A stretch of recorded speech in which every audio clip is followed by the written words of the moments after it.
সন্দেশখালীর video viral নিয়ে প্রতিবাদে বিজেপি, মাইকিং নিয়ে মিছিল।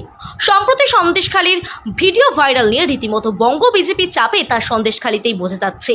নেজাট হাটখোলা বাইপাস মোড়ে বিজেপি দলীয় পতাকা ফেস্টুন নিয়ে মাইকিং প্রচার শুরু করেছেন।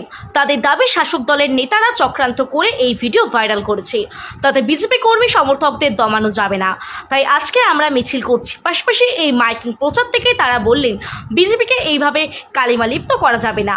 প্রশ্ন হচ্ছে, যেখানে বিজেপির সন্দেশখালী এক গঙ্গাধর কয়াল ও 2 মণ্ডল সভাপতি শান্তির দলই সন্দেশখালীর ঘটনা যেভাবে চিত্রনাট্য প্রকাশ্যে এনেছে, তার রীতিমতো রাজ্য দেশের রাজনীতি বিজেপি অস্তিত্বতে পড়েছে, কিন্তু বিজেপি কর্মী সমর্থকরা মানতে নারাজ।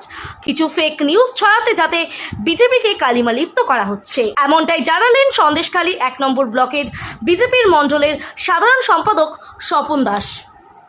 সন্দেশখালী যেভাবে